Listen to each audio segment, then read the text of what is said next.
Welcome to our channel. నమస్తే అండి. నమస్తే మా సౌజన్య, మన వీక్షకులు కూడా నమస్కారం. ఇప్పటికే జగన్మోహన్ రెడ్డి మీద చాలా కేసులు ఉన్నాయి. అది కాదు అన్నట్టు ఇప్పుడు మళ్ళీ కొత్తగా ఇంకో కేసు కూడా నమోదైంది. ఎవరంటే రఘురామకృష్ణంరాజు గారు ఫిర్యాదు చేశారు ఆయన మీద. అంటే అంతకుముందు ఆయన్ని చాలా చిత్రహింస పెట్టారు అన్న కేసులో ఆయన ఇప్పుడు A3గా ఉన్నారు.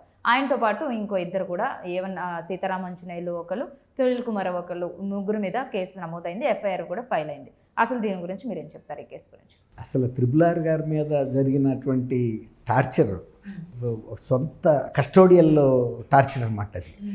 అది ఇంతవరకు ఒక అధికార పక్షానికి చెందిన ఎంపీ మీద సొంత పార్టీ వాళ్ళు ఎక్కడా కూడా అటువంటి చేసి ఉండరు. ఏదైనా ప్రతిపక్షాలకి సంబంధించిన ఎంపీల మీద అధికార పక్షం వాళ్ళు చేస్తే అధికార దుర్వినియోగం చేసి చెప్పలేం. కానీ అది అందులోనూ ఆయన ఆంధ్రప్రదేశ్లో కూడా లేడప్పుడు, తెలంగాణలో ఉన్నాడు. ఆయన బర్త్డే, ఆ రోజు బర్త్డే కదా అని ఢిల్లీ నుంచి వచ్చి ఇక్కడ ఉంటే ఆయన్ని అనధికారికంగా వచ్చిన పోలీసులు ఇంటి నుంచి కిడ్నాప్ చేసి తీసుకెళ్ళినంత పని చేశారు. ఇంటి దగ్గరే ఆ గుండెల మీద ఎక్కి కూర్చుని ఆయన మీద అంత ప్రెషర్ పెట్టి దౌర్జన్యం చేస్తుంటే 2 మంచం కోళ్ళు కూడా, ఆయన తలాపి నుండే మంచం కోళ్ళు కూడా ఇరిగిపోయినాయి అంటున్నాడు. అంటే ఎంతమంది ఎక్కి ఆయన గుండెల మీద కూర్చున్నారు. ఆయనకు అప్పటికే సర్జరీలు కూడా అయినట్టుంది. అయినా కూడా ఆయన మీద అంత పాశవికంగా ప్రవర్తించారు. ఆ రోజు ఆయన ఎన్ని ఫిర్యాదులు చేసినా ఎవరు పట్టించుకోవాలా.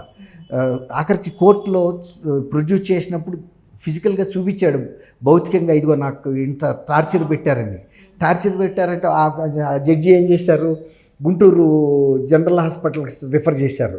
చేస్తే గుంటూరు జనరల్ హాస్పిటల్ వాళ్ళు అది స్కిన్ డిసీజ్ తప్ప ఆయన మీద భౌతికంగా దాడి జరగలేదని చెప్పి ఒక రిపోర్ట్ ఇచ్చారు. డాక్టర్ ప్రభావతి గారని దాని సూపరింటెండెంట్. అట్లా ఏ విధంగానైనా సరే అధికార దుర్వినియోగం చేసి 3 IPS అధికారుల మీద ఇవాళ ఆయన కేసు బుక్ చేశారు. జూన్ 10న ఆయన ఇక్కడ గుంటూరు SPకి ఫిర్యాదు చేశారు. గతంలో నా మీద జరిగిన దాడికి సంబంధించి నాకు న్యాయం జరగలేదు, ఆ కేసుని పూర్తిగా విచారించలేదు, దాన్ని మధ్యలోనే మూసేశారు, అసలు తప్పుదోవ పట్టించారు కేసుని, ఇప్పుడైనా నాకు న్యాయం జరగాలనేసి ఆయన పెడితే 3 మీద నగరంపాలెం PS అని గుంటూరులో one of the police station అది పెడితే 3 IPS సీనియర్ IPS అధికారుల మీద కేసు బుక్ చేశారు. అప్పుడు CID చీఫ్గా ఉన్న సునీల్ మీద, తర్వాత వీరాంజనేయులు గారి మీద ఆయన ఇంటెలిజెన్స్, తర్వాత సీతారామంజనేయులు గారు, విజయపాల్ గారు అని ఇంకొక అధికారి మీద కూడా చేశారు. అప్పుడు ఈయన ముఖ్యమంత్రి కూడా దీనికి బాధ్యత వహించాలనేసి పెడితే ఇప్పుడు జగన్మోహన్ రెడ్డి గారి మీద కూడా కేసు బుక్ అయింది. ఎందుకంటే గతంలో మాజీ ముఖ్యమంత్రిగా చంద్రబాబు నాయుడు గారు ఏదో ఫైళ్ళ మీద సంతకాలు పెట్టినట్టు స్కిల్ డెవలప్మెంట్ కేసులో పెట్టారు కదా, అట్లాగే మరి ఇప్పుడు ఇంత పెద్ద సంఘటనని హషప్ చేయడానికి సహకరించిన సీఎం జగన్మోహన్ రెడ్డి గారి మీద కూడా కేసు పెట్టారు. ఆయన మరి ఆ రోజు ఖచ్చితమైన ఆదేశాలు ఇవ్వాలి కదా, నిందితులు ఎవరైనా సరే మీరు కేసు బుక్ చేయండి, అరెస్ట్ చేయండి అన్నీ చెబుతున్నాడు కదా. ప్రజాస్వామ్యం అంటే ఎట్లా ఉండాలని చంద్రబాబు నాయుడు గురించి నేను హెచ్చరిస్తున్నాను అని చెప్తున్నాడు కదా. మరి ఆయన ముఖ్యమంత్రిగా నువ్వు 5 ఏళ్ళు పనిచేసావు కదా, నీ సొంత ఎంపీని, నీ సొంత పోలీస్ అధికారులు ఏమి తప్పు చేశాడు? ఆయన ఏమన్నా దోపిడీ చేశాడా? ఏం చేశాడని కేవలం నీకు వ్యతిరేకంగా పనిచేస్తున్నాడన్న దీని మీద అరెస్ట్ చేసి తీసుకొచ్చి నువ్వు ఆయన చెప్పాడు కదా ఆ రోజున వీడియో వాట్సాప్ కాల్లో కూడా చూశాడు సీఎం గారు కూడాను, వాళ్ళు నన్ను టార్చర్ పెడుతుందంతా కూడా అక్కడ చూపించారు, ఇవన్నీ కూడా జరిగిందని ఆయన చెప్తున్నాడు కదా. కాబట్టి ఇది దేశంలోనే ప్రత్యేకమైన కేసు. ఆయన ఒక సిట్టింగ్ ఎంపీగా ఉండి అధికార పక్షానికి చెందిన వ్యక్తి అయ్యుండి ఈ రకంగా కిడ్నాప్ చేసి పక్క రాష్ట్రంలోంచి అక్రమంగా తీసుకెళ్ళి ఇంత దౌర్జన్యాలు చేసి సొంత ప్రభుత్వానికి ఫిర్యాదు చేసినా తీసుకోపోయినప్పుడు ఆయన దీన్ని జాతీయ స్థాయిలో సుప్రీంకోర్టుకి, స్పీకర్కి, ప్రధానమంత్రికి, అందరికీ, హోమ్ మినిస్టర్కి, ఎన్ని రాజ్యాంగ వ్యవస్థలు ఉన్నాయో అన్ని భారత రాష్ట్రపతి దృష్టికి, అందరి దృష్టికి తీసుకెళ్ళాడు. అయినప్పటికీ కూడా ఆ రోజు ఈయన జగన్మోహన్ రెడ్డి గారికి అక్కడ ఉన్న పరపతి అలాంటిది. ఎందుకంటే ఏ బిల్లుకైనా కూడా బేషరతుగా మద్దతు ఇస్తూ అప్పుడు ఆ రోజున భారతీయ జనతా పార్టీకి ఒక అణుంగు శిష్యుడిగా మెలుగుతున్నాడు. కాబట్టి ఈ కేసుని ఎక్కడా కూడా బయటకు రానివ్వలేదు. ఆ తర్వాత కూడా విజయవాడలో కూడా ఈయనకి ట్రీట్మెంట్ గుంటూరులో కానీ ఏ హాస్పిటల్లోని ఇవ్వద్దు, ఆయన్ని ఏదైనా మిలిటరీ హాస్పిటల్కి రిఫర్ చేయమంటే ఆ రోజున ఆల్వాల్లో ఉండే మిలిటరీ హాస్పిటల్కి రిఫర్ చేశారు. అప్పుడు కానీ ఆయనకి సరైన ట్రీట్మెంట్ జరగలేదు. అప్పుడు కూడా సిఐడికి చెందిన పోలీసులు వచ్చి వార్డుల్లో తిరుగుతూ ఎప్పుడు డిశ్చార్జ్ చేస్తే అప్పుడు పట్టుకెళ్ళిపోవటానికి కూడా సిద్ధంగా పెట్టుకున్నారు వెహికల్స్. అవన్నీ కూడా ఆయన చూస్తూనే ఉన్నాడు. కానీ అప్పుడు ఈయనున్నాడు కదా టీటీడీ ఈఓ ధర్మారెడ్డి గారు, అక్కడ మిలిటరీలో అధికారులతో ఆయనకుండా పరిచయాలను అడ్డం పెట్టుకుని ఆ రోజు అక్కడ కూడా మేనేజ్ చేయడానికి ప్రయత్నించాడు. ఈ డాక్టర్లతో జీజీహెచ్లో దొంగ రిపోర్ట్లు ఎలా సృష్టించారో అలాంటి రిపోర్ట్లు మన మిలిటరీ హాస్పిటల్లో కూడా సృష్టించడానికి, కానీ అది సాధ్యం కాల. తర్వాత తీరా ఆయన్ని అరెస్ట్ చేసే టైంకి ఇదంతా పోలీస్ మొత్తం హాస్పిటల్ చుట్టుముట్టున్నారు. అప్పుడు ఏం చేశాడంటే రఘురామరాజు గారు వేరే మార్గం ద్వారా బయటికి వెళ్ళిపోయి ఆయన అనఫిషియల్ వెహికల్లో వెళ్ళిపోయి అప్పుడు ఒక special flight Bengaluru Begumpet airport runway మీద రెడీగా పెట్టుకున్నాడు. ఎందుకంటే ఇక్కడ నుంచి ఇంటికి వెళ్ళిపోయినా కూడా ఇంట్లో అరెస్ట్ చేస్తారని చెప్పి ఆయన తప్పించుకుని డైరెక్ట్గా బేగంపేట రన్వే మీదకి వెళ్ళిపోయి ఆ ఫ్లైట్ ఎక్కేసి ఢిల్లీ వెళ్ళిపోయాడు. ఢిల్లీ వెళ్తే వీళ్ళ ఆటలు ఢిల్లీలో సాగవు కదా, అంత పని చేస్తే తప్ప వీళ్ళ క్లచెస్ నుంచి తప్పుకోలేకపోయాడు సొంత ఎంపీ. ఇక మామూలు ప్రజలు ఏ రకమైన అనుభవించారో మీరు ఆలోచించండి. ప్రతిపక్ష నాయకులు కానీ అంతెందుకు ప్రతిపక్ష నాయకుడిగా ఉన్న వ్యక్తినే కారణాలు లేకుండా అరెస్ట్ చేసి 52 రోజుల పాటు ఆయన్ని పెట్టిన చిత్రహింసలు పెట్టకుండా పెట్టారు. ఎన్ని రకంగా హింసించారు. అది ప్రజల్లో పెద్ద చర్చకు దారితీసింది.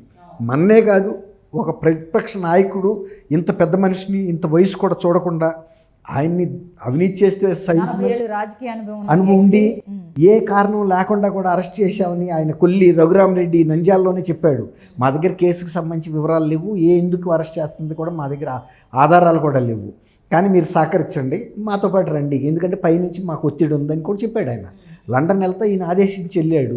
వచ్చే లోపల చేశారు. చేసిన తర్వాత వచ్చినప్పుడు ఒక ప్రతిపక్ష నాయకుడిని అరెస్ట్ చేస్తే ఆయనకి తెలియదు నాకు అని చెప్పాడంటే ఆయన ముఖ్యమంత్రిగా ఉండదగ్గ వ్యక్తేనా?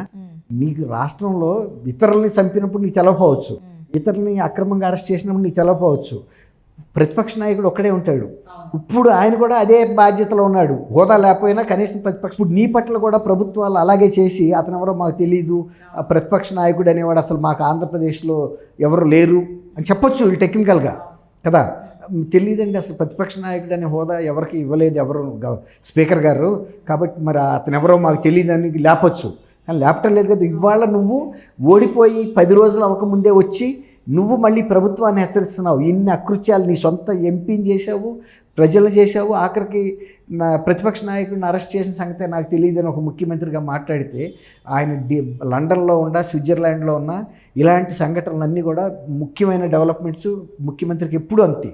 ఇంటెలిజెన్స్ ఆయన పక్కన ఆయన వెళ్ళక ముందే లండన్ పోలీస్ అధికారులు వెళ్ళారు సెక్యూరిటీ. అసలు నిజం చెప్పాలంటే ఆయన కన్సర్న్లోనే జరుగుతాయి ఇవన్నీ. అది కదా ఇప్పుడు ఆయన జరగబట్టి అంత నటించాడు నాకు తెలియదే అని. ఇంకా పైగా కేంద్ర ప్రభుత్వం ఏమైనా చేసిందేమో నాకు తెలియదు అన్నాడు.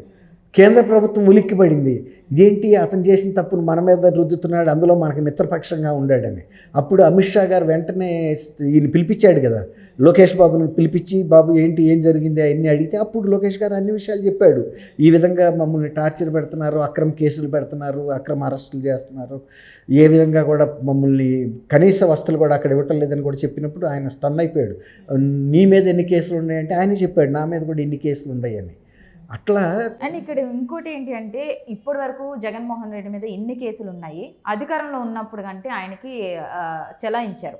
అంటే కోర్టు విచారణకు వచ్చినా కూడా దానికి హాజరవ్వకుండా అన్ని విధాలుగా తప్పించుకున్నారు. వాయిదాలు పడుతూనే ఉన్నాయి. కానీ ఇప్పుడు కొత్తగా ఈ కేసు వచ్చినా కూడా దీని నుంచి తప్పించుకోలేరంటారా? ఇది కూడా తప్పించుకునే అవకాశం ఉంటుంది కదా? ఖచ్చితంగా తప్పించుకునే అవకాశం ఉండదమ్మా. ఇప్పుడు ఆల్రెడీ ఆ కేసెస్ సంబంధించిన విచారణ ప్రారంభమైంది. ఈయన నెల్లూరు జైలు అది ఎవరినో పలకరించడానికి వెళ్ళానను ఇట్లాంటి కారణాలు చెప్తే ఎవరు ఒప్పుకోరు. అది డే టు డే బేసిస్ మీద కూడా ఎంక్వైరీ జరగాల్సినంత అవసరం వచ్చేసింది. ఎందుకంటే సర్వోన్నత న్యాయస్థానం కూడా ప్రజాప్రతినిధుల మీద వచ్చిన కేసెస్ని అత్యవసరంగా త్వరగా పరిష్కరించమని 1 year లోపల చేయమని కూడా చెప్పింది. కాబట్టి ఇప్పుడు హైదరాబాదు సిబిఐ కోర్టులో ఉన్న కేసెస్ అన్నిటినీ కూడా టేకప్ చేస్తారు. ఆల్రెడీ RRR గారు కూడా వేశాడు దాని మీద త్వరగా టేకప్ చేయాలని. ఇంకా ఢిల్లీలో ఇంకొక లాయర్ కూడా వేశారు. వాటి మీద కూడా ఆదేశాలు ఇచ్చి ఉన్నాయి కోర్టు. కాబట్టి దీనికున్న బెయిల్ని కూడా రద్దు చేసే అవకాశం కూడా ఉంటుంది. ఎందువల్లంటే 10-12 ఏళ్ల నుంచి ఆయన బెయిల్ మీద ఉన్నాడు. మీరన్న ముఖ్యమంత్రిగా ఉన్నప్పుడు పని ఆయనకి నేను ముఖ్యమంత్రిగా ఉన్నాను, ప్రజలు నాకు అధికారం ఇచ్చారు, నేను పరిపాలించాలని. నువ్వు చేసిన పరిపాలన ఏముంది? 5 ఏళ్లలో వేధించడం తప్ప, జనాల్ని కక్ష సాధించడం, అన్నీ అయిపోయినాయి. ఇప్పుడు ఆయన కేసెస్ ఆయన ఎదుర్కోక తప్పదు. కేంద్ర ప్రభుత్వం కూడా ఇతన్నేమి కాపాడే ప్రయత్నం ఇప్పుడు చేయదు. గతంలో చేసి ఉండొచ్చు, ఎందుకంటే ఆయన అవసరం అట్లా ఉంది కాబట్టి. ఇవాళ ఆయన అవసరమూ లేదు. రెండోది, సర్వోన్నత న్యాయస్థానం ఆదేశాలని కేంద్ర ప్రభుత్వం కూడా ఆమోదించాల్సిందే. అంతే తప్ప ఇవాళ ఆయనకు వచ్చి రెస్క్యూ చేయగలిగిన వాళ్ళు ఎవరు ఉండరమ్మా. ఖచ్చితంగా తను చేసిన తప్పులకి తను శిక్ష అనుభవించక తప్పదు. అవి మామూలు కేసెస్ ఏం కాదు, తీవ్రమైన కేసెస్. ఇప్పుడు చేసిన అక్రమాలు కూడా ఇవాళ ఇంకా ప్రభుత్వం దీని మీద దృష్టి పెట్టలేదు. ప్రభుత్వం కనుక దృష్టి పెడితే వీటి మీద కూడా కేసెస్ బుక్ అవుతాయి. ఒక లిక్కర్ స్కామా, ఒక శాండా, ఒక రెడ్ శాండలా, ఏది స్కామ్ కాకుండా ఉంది ఈ ప్రభుత్వంలో? వాట్ నాట్, అన్నీ స్కామ్లే. కాబట్టి తవ్విన కొద్దీ ఇక పుట్టలాగా బయటకు వస్తానే ఉంటాయి, చీమల పుట్టలాగా. అన్నిటికీ ఆయన సమాధానం చెప్పాల్సి ఉంటుంది. అది. ఓకే, థ్యాంక్ యూ అమ్మా.